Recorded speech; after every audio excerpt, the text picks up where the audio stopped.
25th Healthcare Service Excellence Conference. Are we having a good time? Excellent, excellent. Well, I will try not to ruin it for you then. It is good to be with you. What an honor it is to share the stage with such amazing, amazing presenters. I want to begin by asking a couple of questions. The first is, would you believe me if I told you that you can't believe everything you see? You'd believe me. Well, trusting group here today. Would you believe me if I told you that you can't believe everything that you hear? That you'd believe too. Wow, this is great. 2 for 2. All right, well, let's go ahead and test it out. What I'm going to ask you to do is I need a group who's going to face the back of the room and only listen. And then the rest of us are going to listen and watch.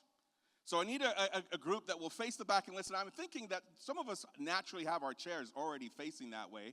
So could I have half the room just go ahead and turn the back? We're going to go compare notes in a second.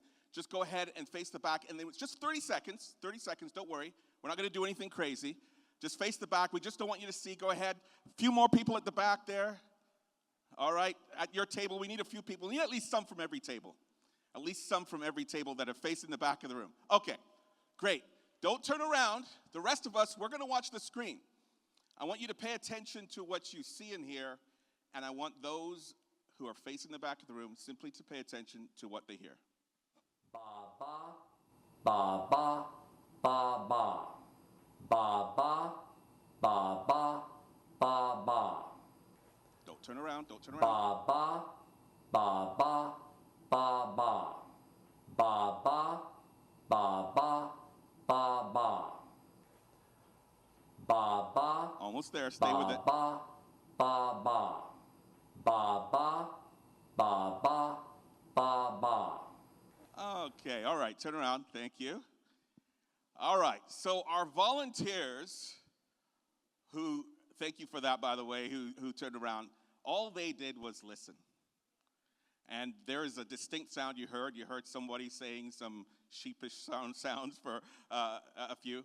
But those of us who were watching, how many of us in the first clip we saw him say ba ba ba ba ba ba? Raise your hand.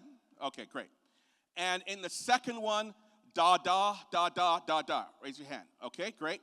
And in the third one, V as in Victor, va va va va va va. Now, those of you who had your eyes peeled at the back, you only heard one sound. Yeah. You know how I know? Because it was the exact sound for all of them. The only thing that changed was the video. The video was stitched together so that the lips would move, but in fact, it was the exact same sound for all. It's a brain illusion that happens to us called the McCurk effect. Now listen, now you know what it is. You're going to watch the screen, and you still won't be able to pick it out, because whoever you watch, your brain will pre-biased, thinking, I know what he's saying, and then it will just simply interpret it, and it will download as if it were true. Have a look. Ba ba, ba ba, ba ba, ba ba, ba ba, ba ba, ba ba, ba ba. Ba ba, ba ba, ba ba, ba ba. Weird, isn't it? Super spooky. Why is that important for those of us here today? I think sometimes in our organizations, we think we can see what's happening. We think we can hear what's happening. But in fact, very often, there are those whom we don't see or don't interpret as doing the work, who are actually carrying the entire weight. There are those in our organizations, friends, who are carrying the load that we may not even acknowledge because we're used to the noise, the ramble, the hustle, and the bustle. The real strength that's keeping everything together might be, in fact, invisible. I want to talk to you today about the invisible backbone of your workplace culture. Let me share with you where this whole concept of this came from for me. It began with Isidore Sharp, who is the chairman and founder of the Four Seasons hotel chain, world renowned for its luxury and its affluence. Incredible hotel chain. And by the way, Isidore Sharp is Canadian, and I grew up hearing about him, learning about him. And he came up with this quote: excellence is the capacity to take pain. Excellence is the capacity to take pain. Now, initially, I did not understand what he was talking about. Do you ever sometimes come across a quote or a reading in a book, and it resonates with you, it stays with you, and just you can't quite figure out, why is this one landing deeper? It turns out that afterwards, it hit me. I figured it out. I understood exactly what he was saying. And I'm going to share with you exactly what I learned. But before we do that, are there any of us here who are in hospitals, like surgery? Anybody in surgery? Would you be able to stand up and just give us just 3 sentences, a day in the life of, just a sense of what is it like to do your job? Just give us a sentence or two.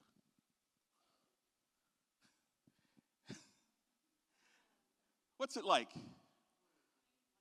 Yeah, one word is good. Teamwork. All right. Anybody in lab? Anybody lab? Pharmacy. Anybody pharmacy? No pharmacy. Give us 1 or 2 words, a sentence. Pharmacy, please. Go ahead and stand up your name. Pam, tell us, what's it like in pharmacy?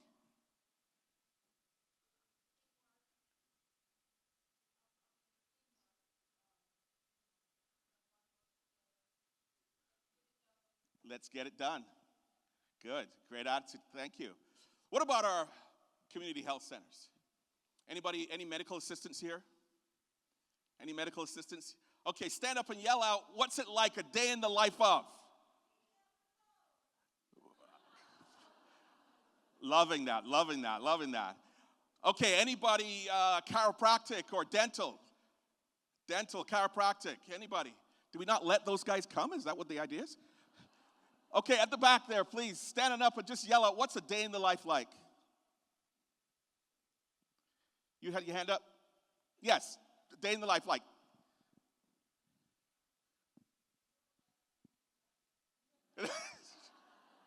Well, I've got images of drills in my mind too, so thank you. You know, you'll see, if you look in your mind's eye in our organizations, you see people that are doing the work, you see teamwork, you see people collaborating, people doing their job. But beyond that, there are individuals where there's about to be gossip about to break out. And then there's somebody who says, that's not how we roll here. There'll be other individuals who are doing the work of 2 or 3 people. And that, if that's not incredible in of itself, they're doing it with a smile, and you wouldn't even notice it. There are other individuals who are working overtime. Their templates are maxed, and yet they're spending quality time with each and every single patient privately, and we wouldn't even know or understand what is happening in those rooms, except they are changing lives, transforming cultures, and making it exceptionally different. There are people in our organizations, friends, who are leading, but they don't have the title. There are people in our organizations who are, in fact, visionaries, and they see everything. They carry the entire weight of the organization, yet they will never make it to an org chart. I want to share with you 4 living truths that I think would really help us, because we got to know how to, first of all, how do we find more people like this, these indivisible backbones? How do we recruit them? How do we retain them? How do we, first of all, see them for who they are? 4 living truths. The first is, they're not born that way. So that's the good news. Any of us could be like them.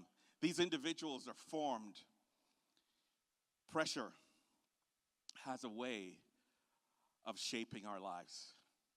Do you know pressure has a way of crushing some people under it? And in other cases, it has a way of allowing people to flourish. Well, these individuals, not unlike the root system in a tree, oftentimes have gone through immense amounts of pressure. I don't see oftentimes where we are celebrating roots, but we celebrate the branches.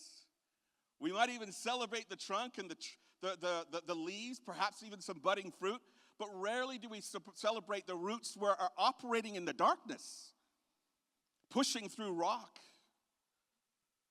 burrowing through soil, seeking water, undergoing immense amounts of pressure.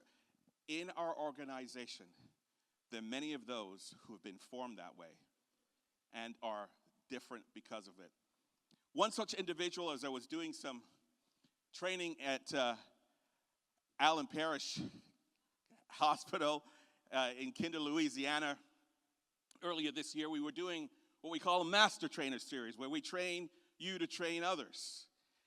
And we're having a great time. And I'm at many of your organizations, I'm completely blown away by what I see. But this stood out to me.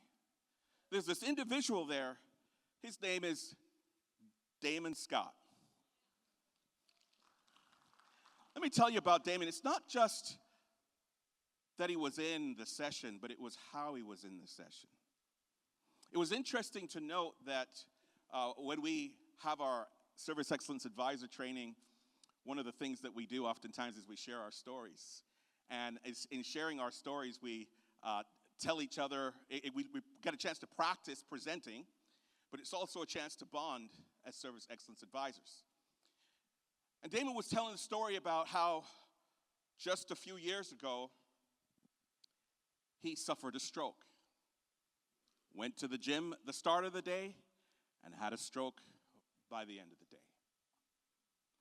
Changed how he walked, changed how he talked. You probably noticed it even there in that image. Changed the rhythm of his life. He wasn't even working for Allen Parish at the time. But even as he was recovering, he wanted to get back to work and to give his talents and to give his best. Interestingly, he would apply to jobs, and I'm sure he was probably wondering to himself, could people see past what they were seeing? Could they see past the stroke? Could they see past the speech? As it turns out, rejection after rejection after rejection. Sometimes they'd call, sometimes they wouldn't call. But he kept trying anyways. And then guess what, friends? Allen Parish made the call. And the crazy thing about it is this, and I really give credit to the CEO, Jackie Revale, and her amazing HR team, because they saw the roots. They saw someone who had gone through pressure, had gone through pain, and thought they could really benefit our hospital. As it turns out, I saw it for myself, friends. When Damon speaks, you can hear a pin drop.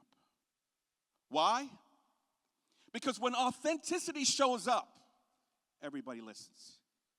He mentors, he trains, he leads without question. And let me tell you something, petty and foolishness is not in his vocabulary, because he's been through pressure, he's been through pain. Damon, please go ahead and stand so we can recognize you for your amazing.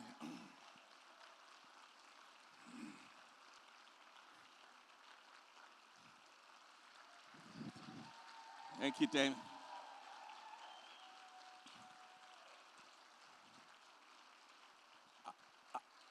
I came home and I couldn't wait. Like, it just stopped. I emailed our executive team and I was like, this is why I love my job.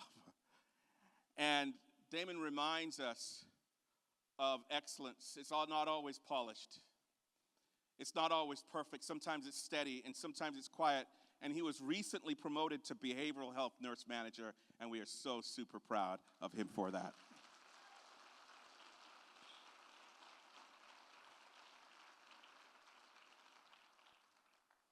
You know, researchers have told us for a while, and we should be encouraged and we should be inspired, but there are people in your organization who've gone through pressure, who have suffered, who are going to turn out to be the very best employees you've ever had. They've got more clarity, they've got more resolve, they've got more understanding about what matters. Post-traumatic growth was a term coined by psychology professors in University of North Carolina, Charlotte. And they came out of this research treating combat veterans, and I think it's fitting, here on Veterans Day to honor them in that regard, because they realized that we couldn't do anything about their trauma in the past. Because a lot of times we try to get people to get over it, right? And sometimes you can't get over horrific things. But you can carry that pain with you and be completely transformed by it. You can carry that pain with you and use it to do good with others. And this post-traumatic growth concept was this idea of realizing that some people can come out of suffering and pressure better than they even went in. We need to look for these people. They'll be invisible to us unless we can see otherwise. I do want to honor a couple of colleagues at this moment. Mike Calender, one of our team members, Vice President of Process Improvement, is not with us at this conference because he is home taking care of a very, very sick wife. Another one of our colleagues, Bruce Lee, Brian Lee's brother, who arguably helped to make sure this conference is a success, didn't get the medical clearance to be here. And I just want to honor them because I know on the other side of what they're going through, they're going to be better for our organization than when they went in, because post-traumatic growth is a real thing, and there are people to be recognized, and there are people to be honored, and there are people to not dismiss because they can help us on our team. Let's recognize our two colleagues, please.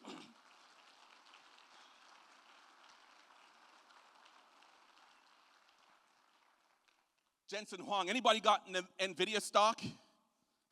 I wasn't lucky enough to buy early either.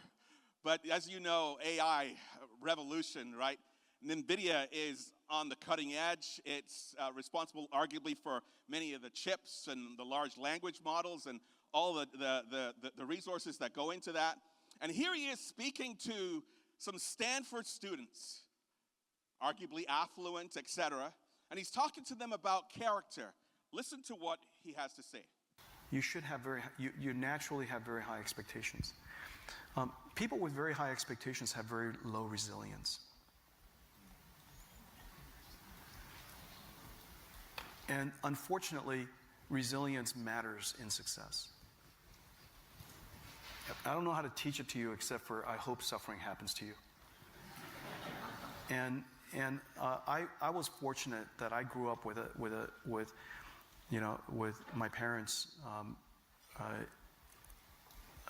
providing a condition for us to be successful on the one hand, but there were plenty of opportunities for setbacks and suffering, and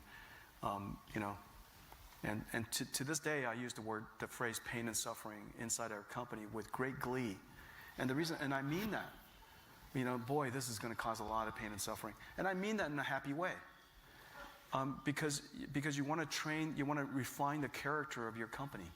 You want greatness out of them. And greatness is not intelligence, as you know. Greatness comes from character, and character isn't formed out of smart people. It's formed out of people who suffered. And so that's kind of and so if I could wish upon you, I don't know how to do it, but for all of you Stanford students, I wish upon you, ample doses of pain and suffering.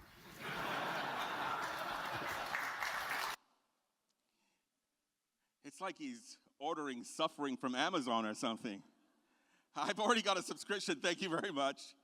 But you get his point, right? You can't have the character otherwise. And so let's not dismiss those people who've gone through it, because those formed people, shaped by pressure, oftentimes invisible, but very important to our team. How many of us have direct reports, people that report to us? Raise your hand. Folks, look around. Those folks right there are special, special individuals. Let me tell you why. I compare taking care of employees like fueling a car. Let me tell you what I mean.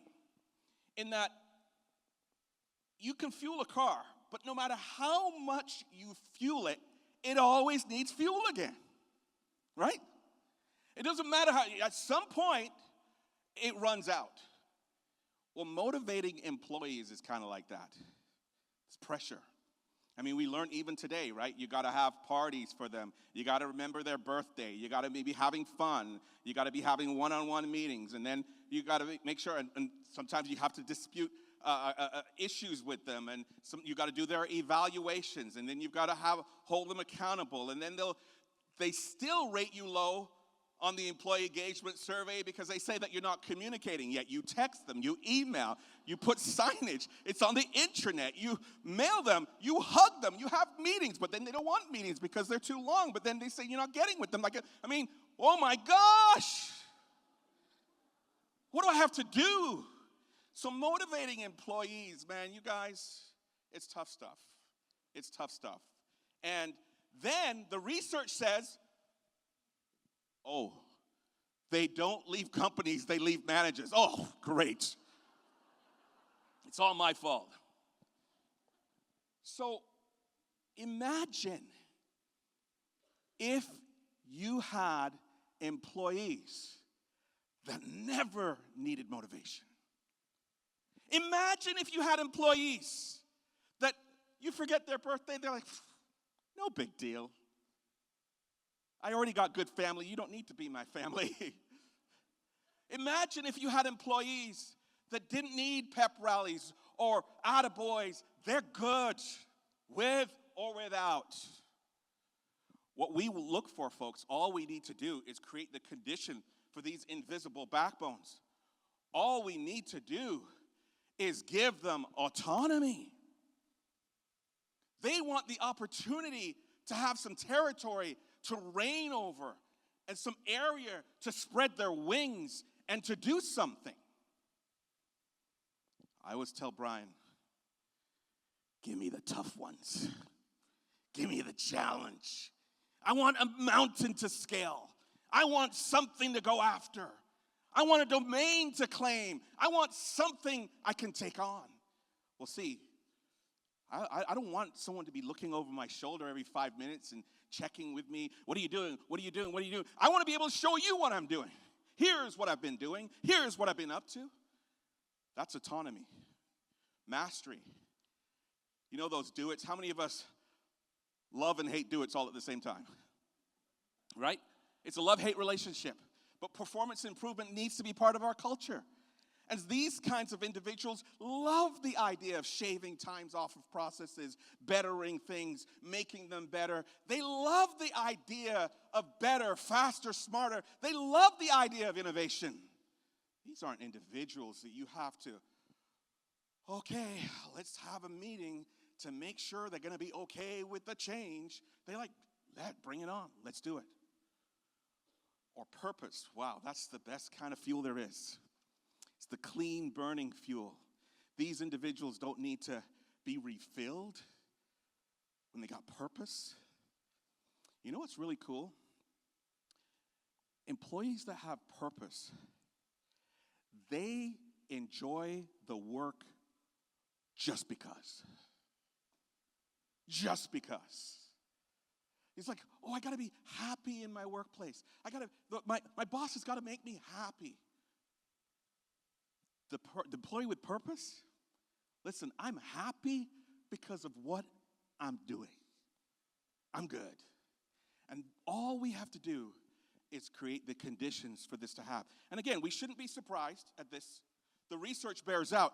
Dr. Edward Deasy, researcher in Rochester, in studying intrinsic motivation in the 70s, and it was a very interesting experiment in how they came up with this. It wasn't just this experiment, but it formed the basis of this experiment. A soma cube, 3 groups of people. We got one group who were going to pay to do the Sober Cube. We got another group that were not going to pay to do the Soma Cube. And then we're going to have another group whom will pay one day and will not pay the next. But here's the twist. Just like a lot of psychological experiments in the 60s and 70s, you never knew as the subject what they were really studying. So as it turns out, they were actually monitoring the brakes. So they'd be doing the cube, they'd be paid to do it. Then on the break, the researchers would study them. They would be volunteering to do the code, volunteering, okay, great, just having fun. And then on the break, they'd keep going. And so the research concluded that if we introduce factors of pay, remuneration, and reward too early, especially for these special kind of individuals, we can actually snuff out the intrinsic motivation that's buried within them. Now, here's the twist. It doesn't mean we don't need to award them. We're going to have a robust award ceremony in just a little while.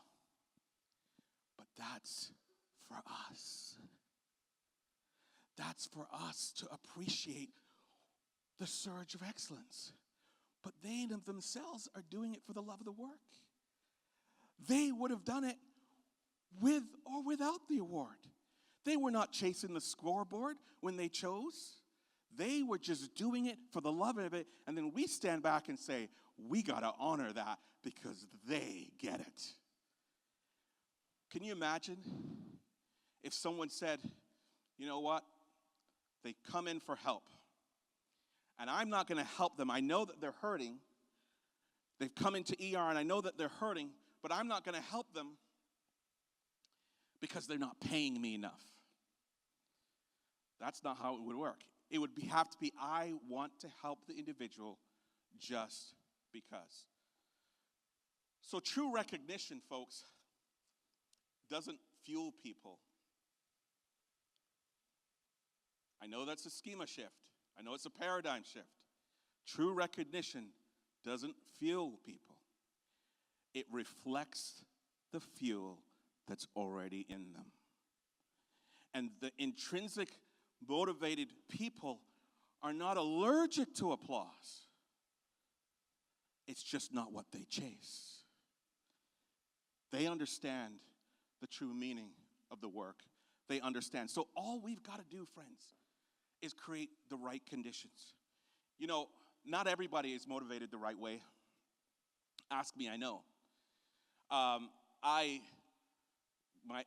Getting a little aged there, not as young as I used to be, and I have sometimes this sort of nagging pain. It particularly flares up on really long flights. So what I try to do is before I'm going on a really long flight where I have to sit like a sardine, right, for the whole time, is I try to go get a therapeutic massage from my chiropractor, Dr. Angela.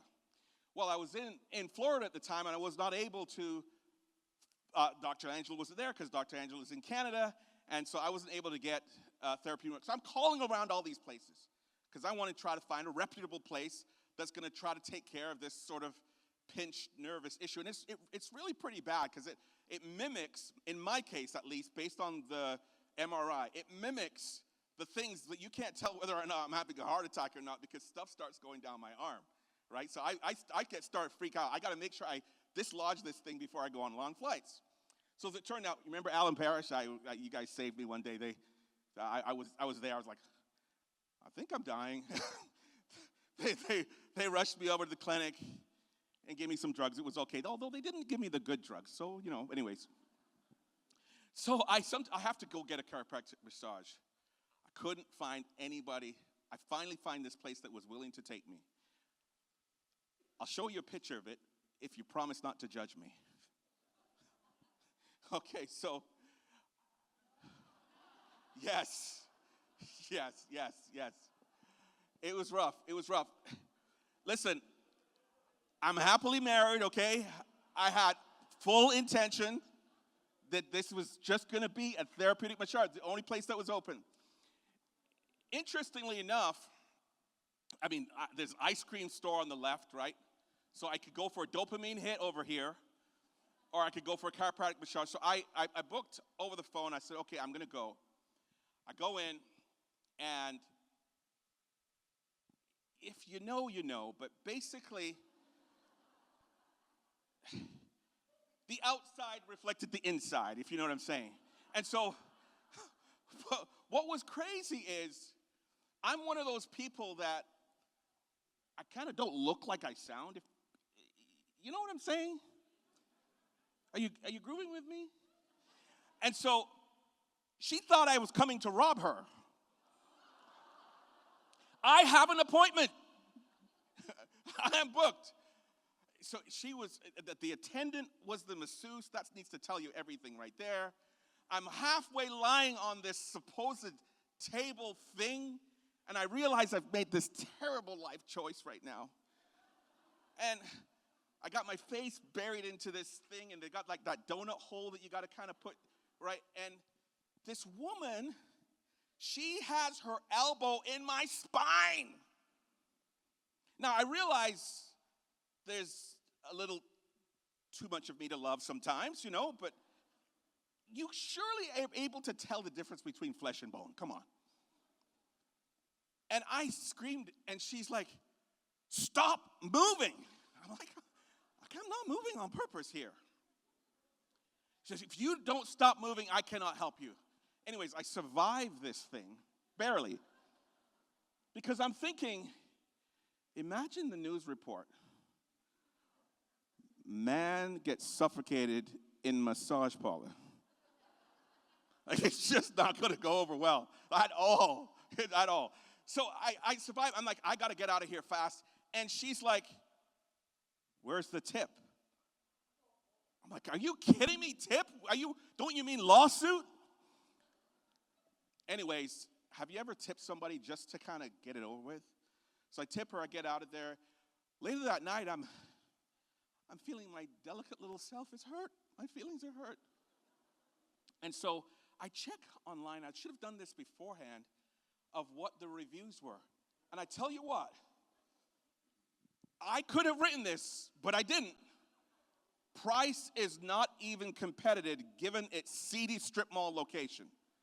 $90 for 1 hour, and as I'm walking out disappointed, she stepped in front of me with her hand out and said, tip, tip. This woman was a serial anti-backbone. She is the kind of person who did not get the memo that the customer comes first. She had no concept. And you see, these kinds of individuals can tear down the work of the indivisible backbone and all that they're doing to transform our organizations. And you know what? I think to myself, wow, what she needed was what I think has helped so many people so many times is the Invisible Backbone Manifesto. Now, this is downloadable on your Zoho app. I've made it available to you. Now, I've used this in organizations, particularly in my workplace analyst work, whereby sometimes, when you see HR, they try to transform cultures using data and spreadsheets and policies and power, and it's just not working because criminals know how to hide out in our organizations, right? The bad attitude folks sometimes know how to hide out. They know how to do just the minimum to get away with it. And sometimes the only way that you're able to transform that culture is through, as Paul Osori said today, is you shine such a light on it that all of the cockroaches flee. Actually, he didn't say that, I said that, but you get my point. All of those people that don't want to do what we were. And so the Invisible Backbone Manifesto is a tribute to our amazing teams, but it's also a challenge. And how is this used? Oftentimes, you see that they take responsibility even when it's not required. These individuals don't ask whose job it is. I'm telling you, folks, if you were able to get people to all sign on to and it's very hard to do, you'd solve 95% of your HR problems. We honor leadership even when they're not in the room. What's this thing about bashing leaders and tearing down reputations just because they have a different style? Look, a leader has to be safe to be able to do their job. And if we're constantly backbiting them, they're not going to be able to do it. They want to spend their energy on solutions. We make room for voice without complaining. We find meaning in small acts. Listen, I don't mind putting away the chairs. I don't mind cleaning up spills. There's nothing above me or nothing below me. And so I've seen this used in really incredible ways. So you introduce it into your culture. You can't email it to everybody and get them demand it. But what you can do is you can say, you know what? Sandra, I saw this and it reminds me of you. And then that starts a groundswell. Or you just sort of share it in a huddle and say, folks, where are we already doing this? Right? Acknowledging what's already there. Or perhaps you just simply leave it in the break room and let people interact with it.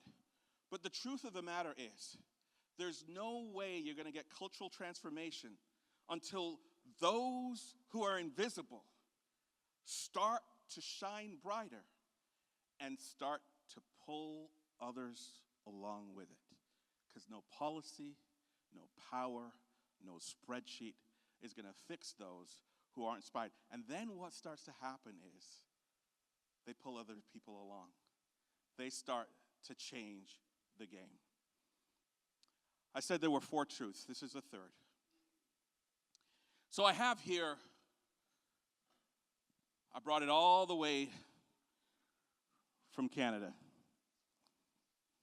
It's just a pane of glass. And you'll notice it's bubble wrapped. It represents an employee that you got to take care of. So we're going to take off the bubble wrap, because employees can't have bubble wrap on them forever. Would you agree? Right? So at some point, they got to be able to be exposed. Now, I see some hammers over there from one of the last speakers. I was thinking of bringing a hammer, but I was like, make a mess of the stage. I don't know if I want to do that. But anyways, this is tempered glass. In forming tempered glass, you heat regular glass to over 1,000 degrees. Then you blast it with cold air instantly. And it's durable. Like this is strong. It can take a beating. It can take long hours. It can take full templates. It can actually do the work of 2 employees, maybe even 3, and even with a smile. Tempered glass employees are incredibly strong. And here's the thing. You can't outwork us. I'm not scared of hard work. They're very tough. But they're very delicate as well. What do you mean? Like I said, I was going to get a hammer, but I'm going to get my buddy Nick to share what I mean. Have a look.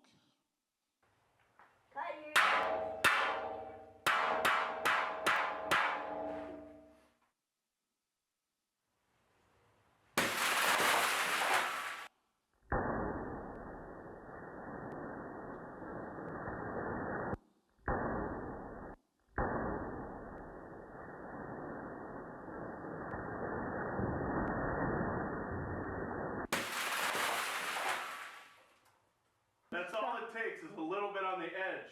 Strong as can be on the surface, but the edge, just a little tap and, well, there's nothing left.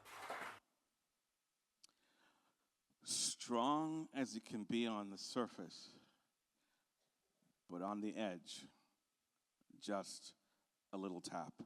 Folks, it's the edge blows. It's the edge blows that harm some of our very best people. We're thinking it's the long hours. No, they got that. They got that. They got that. But it's the moral injury, as Amy Edmondson, professor of Harvard's Business Review says. It's this idea where their conscience tires before their body does. Because they're being asked to do things they no longer believe in. Their mind aches betrayed trusts, broken promises. The edge blows. They're strong as can be in the center. But on the edge, it's hard. It's hard. Chronic misalignment. Listen, the website says, yes, this is what we do here. The internet says, yes, this is what we do here. The business card says, the brochure said, but in reality, I signed up with the Hippocratic Oath to heal. And there's more office politics and drama going on here than anything else that I can't focus on the patient. The edge blows. Turn to the neighbor and say, please protect my edge.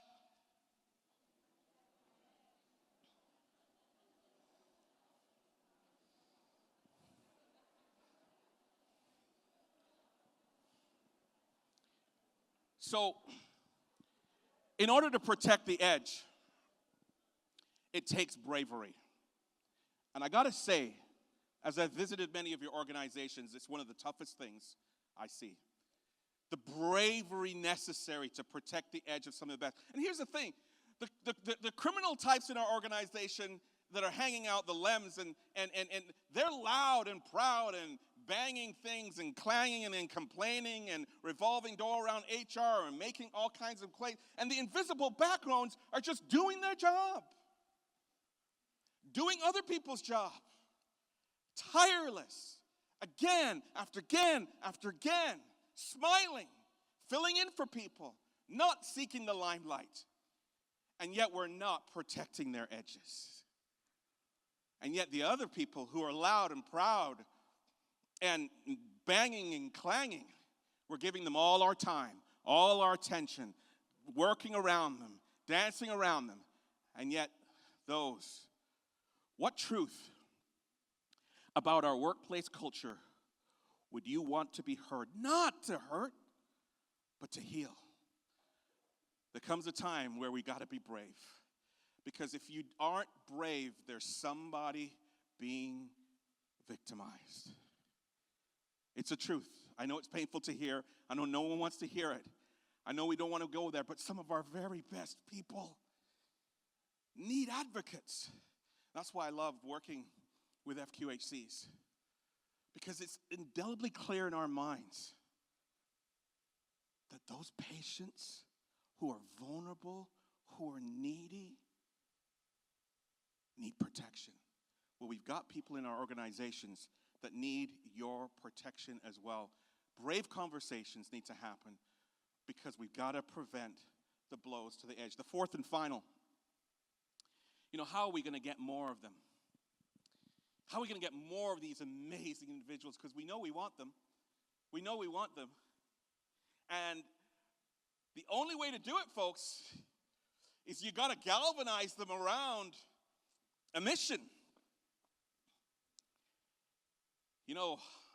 At CLS, what do you think I like most about my job? Do you think it's the fact that I'll miss flights? Do you think I love the missed luggage? Lost luggage? Do you think I like missing my grandkids' soccer game? Do you think I like leaving a warm bed and going out into the cold, chipping ice off the car, and having to get to the airport for 3:30 in the morning to catch a flight? Do you think I like that? You know what I love is we have an incredible team at CLS. They drive me crazy every once in a while, but you know what? Every workplace has a little crazy, right? And that's what I love about it, is we're messy, but we love each other. We're all high performers. We're all driven. I would love for a moment to brag on our IS team. Could I have our implementation specialist from CLS go ahead and stand on up, please, for me? Implementation specialist. These are my fellow road warriors, folks. Hard workers, driven, passionate, go-getters, opinionated. Oh, no, so no. So how how does Brian do it? Like, how does he keep all of us in check? It's with a crystal clear mission. I always tell our ISs, there's two things you never do with a client. Don't waste their time, because they do not have time to waste. But the second thing is you stay true to our mission statement, which is we make a difference in the lives of those who make a difference. Do we deliver content? Yes. But we make a difference in the life of those who make a difference. Do we implement services? Yes, yes, yes, yes. But we make a difference in the lives of those who make a difference. Our mission is clear, and we need the clear mission in our organizations. And I'm concerned sometimes in our organizations that we're not tripping over the mission as much as we need to. We can't put a face. We can't put a name. We can't put a person to it because they're buried in a spreadsheet. They're buried in a graph, or they're buried in a chart. They need to see the lives and the people, the human beings that are attached to the work that they do. Because only then will you be willing to get up early. Only then will the missed flight make sense. Only then will the lost luggage be okay. Only then will sitting like a sardine on a flight be okay.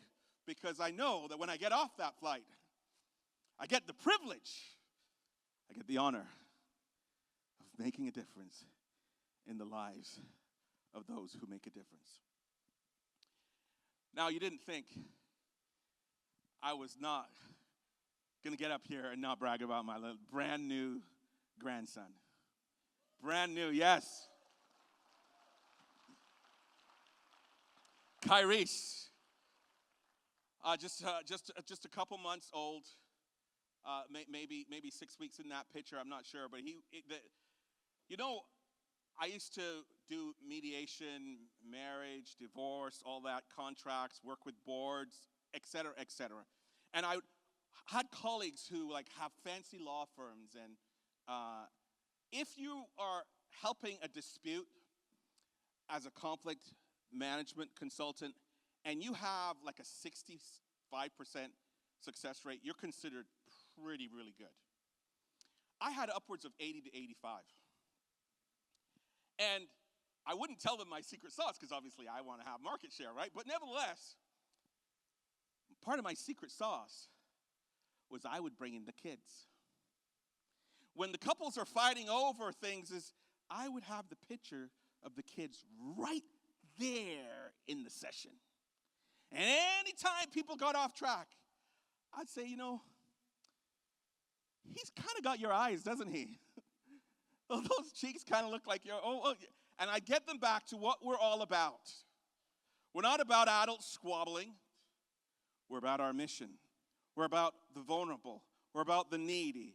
We're about those who can't speak for themselves. That's what we're here for, and that's who I'm advocating for. I'm not advocating for you. I'm not advocating for you. I'm advocating for this child. And it would transform the nature. Is your mission clear?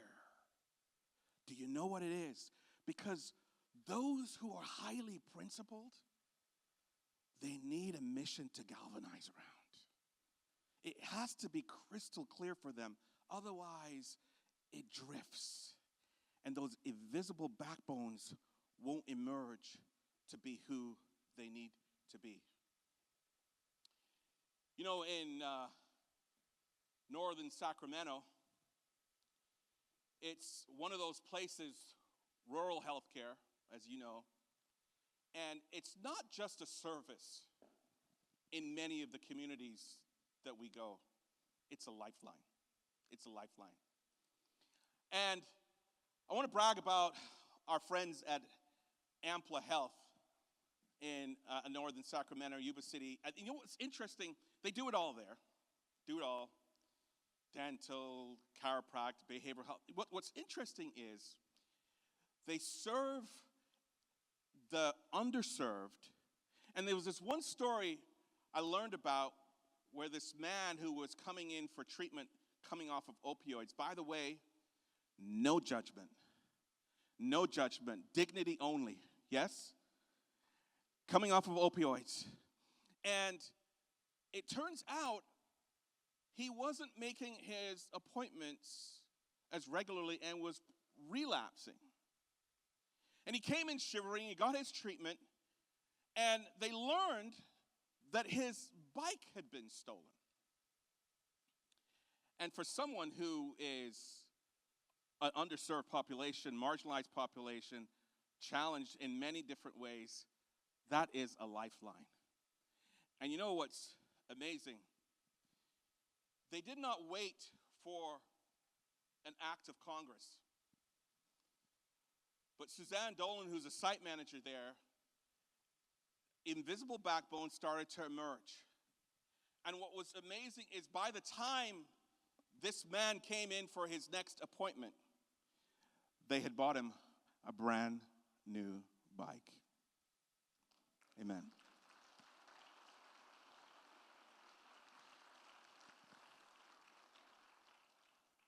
I think they knew, based on the fact that they have a very clear mission there, I think they knew that this bike did not represent just transportation. It represented hope. It represented that he was seen. It represented that he was not judged. And I think they understood that it was more than just wheels. We have to have a crystal clear mission. Otherwise, our employees won't be able to pick up on it. So folks, there you have it. We call them the invisible backbone for a reason. Because not everybody can wear the title, right? Not everybody can wear the title, but every organization clearly depends on them. They really do. And here's the truth. Every single one of us in this room has the capacity to become one if we choose to.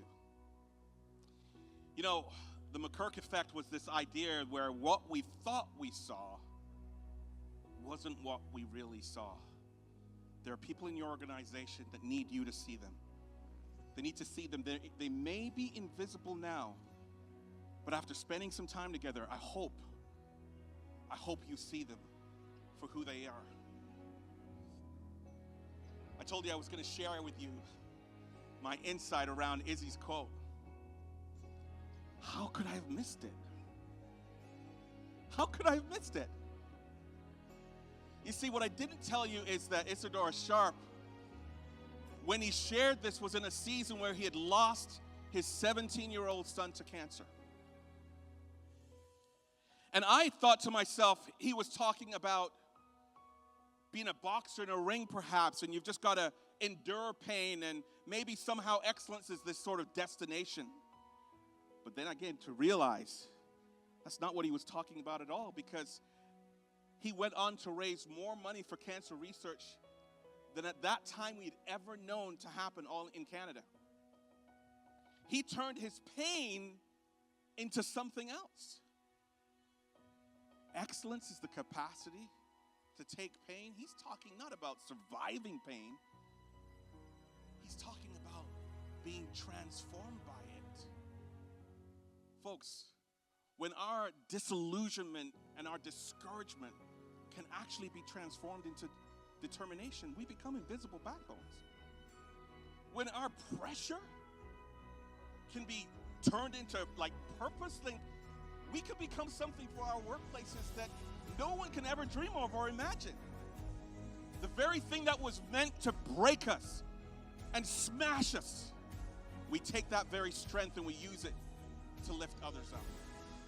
Friends, yes, absolutely.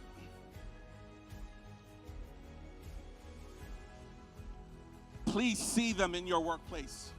See those who are formed, shaped by pressure. They're some of our very best.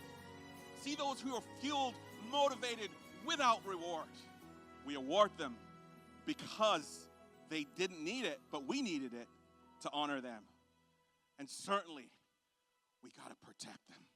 We got to protect their edges. They're tempered, they're strong, they can handle a full template, but they got to know that their conscience is safe and that they can look in the mirror when they go back home. And then finally, we got to galvanize them with mission. Friends, what should we do? when we go back home, let's notice them. Let's recognize these invisible backbones. And then for the rest of us, our job is, when the pain comes on strong, when our moment of pain comes, our job is to become like them. And only then will we redefine